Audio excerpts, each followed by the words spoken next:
What it is, guys, it's your Dino. We're back at it again with another review, so let's just get straight into it. This one is for the anime game One Punch Man, a hero nobody knows. I'd like to take a moment and say thank you for checking out the video, and if you aren't already subscribed, hit the subscribe button and ring that notification bell and set it to all notifications so you'll get a notification when we go live or when we post a new video. This game is a fighting RPG video game developed by Spike Chunsoft and published by Bandai Namco Entertainment, and was released February 28th, 2020, and is available on Windows PC, PlayStation 4 and forward compatible with PlayStation 5, Xbox One, forward compatible with the Xbox One S, One X, Series S and X. And the cool thing about this game is that it has a diverse character portfolio of 30 characters, including 4 DLC characters out of the 30, which are Suryu, Watchdog Man, Lightning Max, and Garou.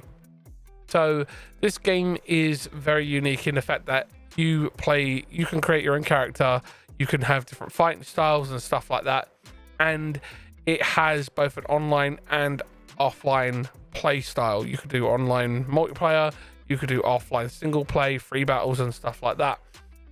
It is a game where it is 1v1, so one person, and you have a team of 3 characters. In your team of 3 characters, you can have any configuration of that, including Saitama himself, who is invulnerable to other characters' attacks and can defeat them in one punch. However, if you do pick Saitama to be in your team, he will not be there on time for the fight. He will arrive late, because that's just the way he works. However, there is a different version of Saitama in the game called Dream Version. He does have the ability to turn up on time. However, he doesn't hit characters with one punch and kill them instantly. That's the Dream Version, because it's part of the Dreamscape storyline that he has, where he actually is a hero that has to do more than one punch. It's part of the manga. You don't see it in the anime, so it's not a spoiler for the anime. It is just something that you will see in the manga. However, you have all these different characters in the game.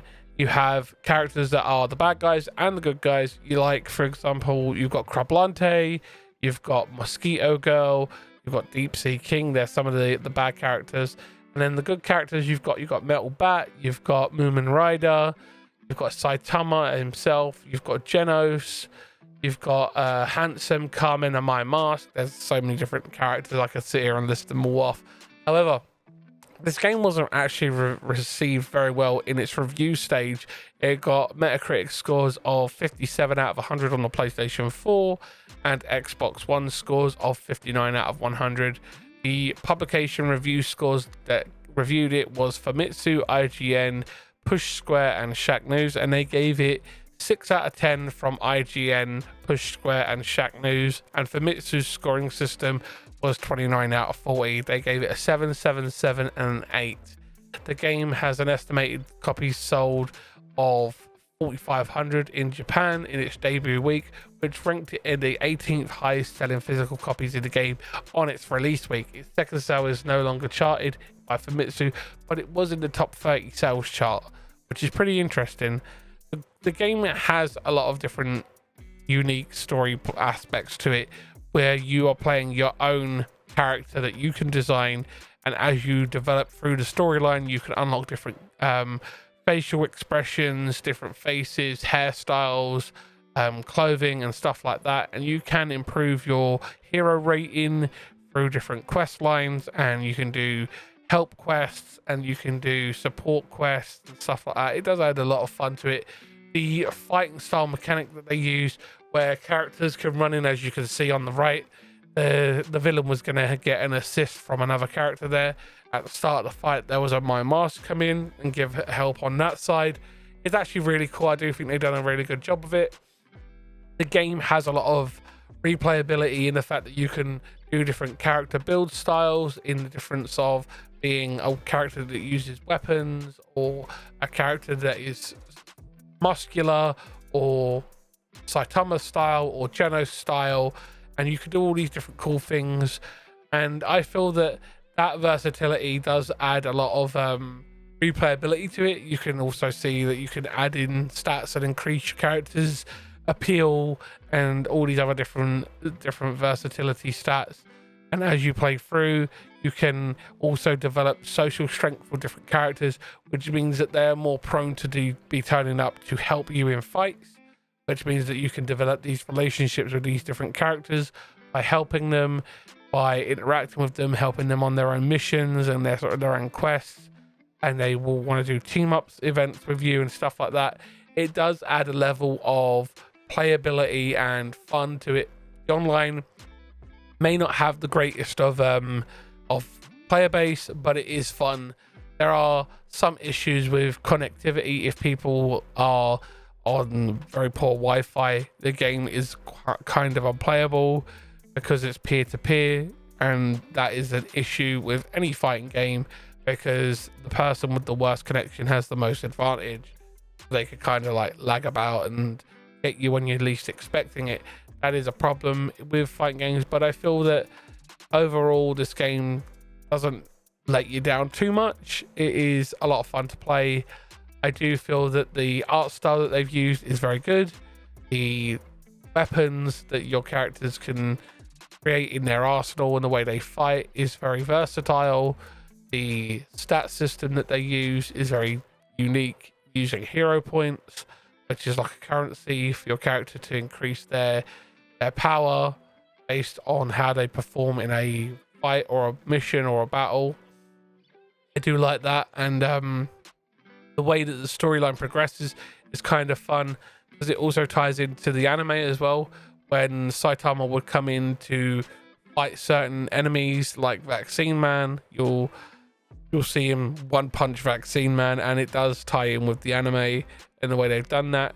They have integrated unique characters like Lecture Man, the way that they pop in as like assistants to help you throughout the game. They've done a very good job with introducing new characters like that are unique to the game world, and still keep their aesthetic rooted in the core physics of the manga and anime world in the way it works. I do like that, and I feel like they've done a very good job of that. I feel that the game has taken inspirations from the likes of Naruto and other fighting games out there that have done really good, like One Piece and stuff like that, and it has pulled off of a very good resource pool of information and design ideas that they can use. I do like that, and they have got a nice plethora of character designs.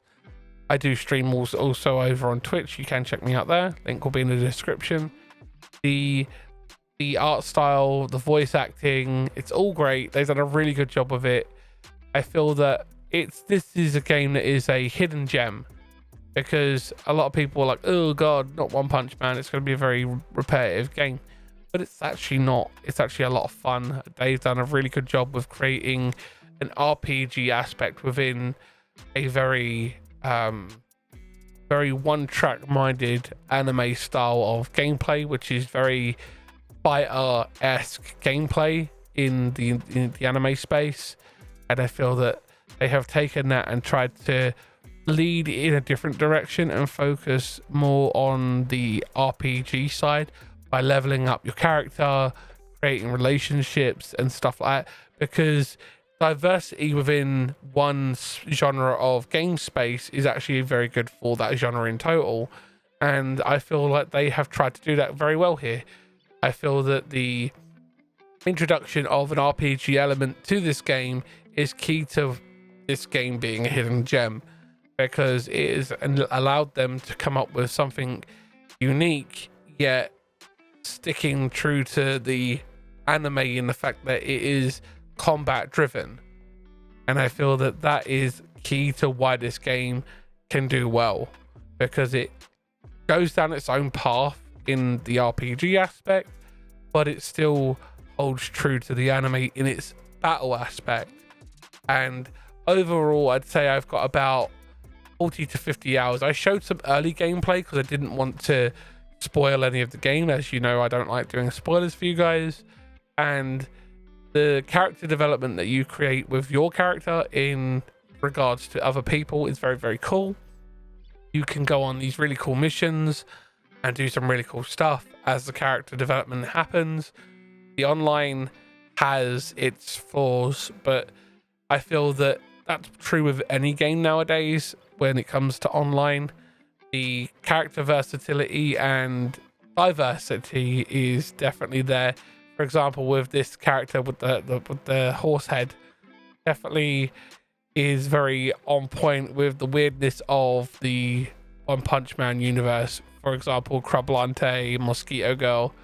I feel that they've done a very good job with that, and the way it plays is very good. The open world in the game does add a level of uniqueness to it, in the fact that it's each of the different cities, and the way that your characters would interact during fights with the characters coming in to assist you.